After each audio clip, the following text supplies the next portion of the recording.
Ange, a really difficult one to take, Tottenham's biggest defeat of the season. What happened out there?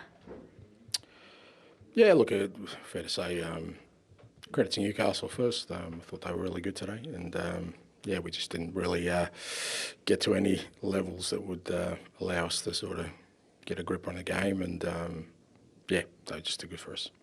Was the timing of Newcastle's goals a crucial part as well, scoring two in quick succession in the first half and an early one in the second?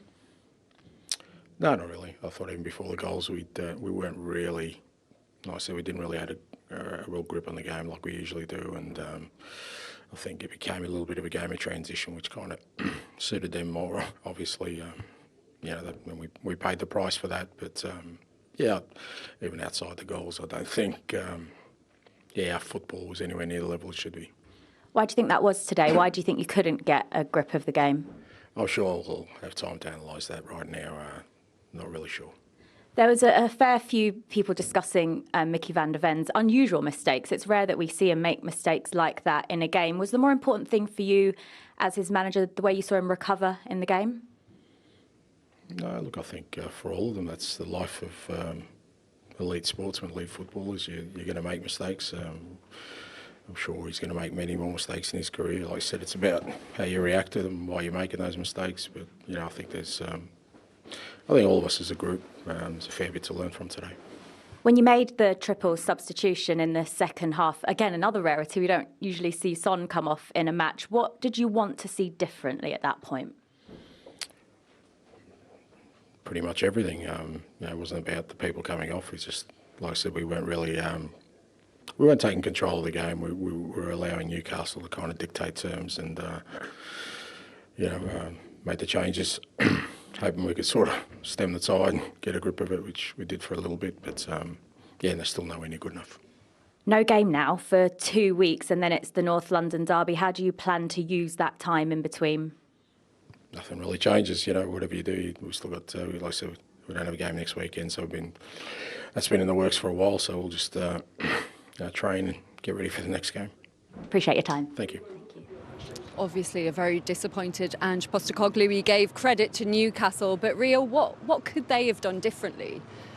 Cut out individual mistakes. I think, yeah, I agree with the manager. Probably wasn't at the races for most of the game, especially in the first half. But it boils down to individual mistakes at times. Kieran Trippier and his tribe walking past. Full crew there. But yeah, you got in these games, mistakes get punished. The higher level you play against, the better players you play against, you make individual errors, you do get punished at this level. And I thought today, especially in that first half, that was there for all to see. We spoke a lot about Mickey van der Ven and how brilliant he's been all season. He had a terrible day today. What can he do to recover from that? You have obviously had games in your careers where everything just has gone against you. Why directing that one at me, Lynn? It's for both of you. No, listen, he's had a nightmare today. There's no getting away from it. Sometimes he's been. We were talking before the game. He's been unbelievable this season. You know, he's been a huge signing for Spurs. But unfortunately today, I mean, the first one maybe it was footwear. You know, I just didn't feel like it was a slip. The second one, he just goes too fast and he can't get back. He can't shift his weight. And I think for Isak's second goal, I just think he puts the brakes on a little bit, and I think he could possibly get there. If he jumps at the ball to try and block it, I think he could block that. But he was so scared about Isak cutting him back inside that he put the brakes on a little bit. I better ask you, Rio, as well, because Peter will get paranoid.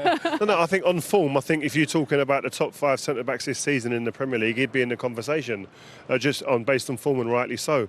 But there's going to be a time in the season where it doesn't all go to plan for you. It's now how you react. We've all been there, where we've had a moment where you haven't performed. I've had it in my career where you have a game and you think, oh, where does that come from? I've been really bad today. Your pride, your ego, it's embarrassing. But he's got some massive fixtures coming up, against all the top 3 coming up soon. There's no better place for him to put himself back up among the players that are the most informed centre-backs in the league with performances against those big teams, because that's where you're going to be judged. He has to deal with this. The manager said that. He'll have many more bad performances in his career. But it's the reaction now. Do not let that be a hangover and affect your next performances.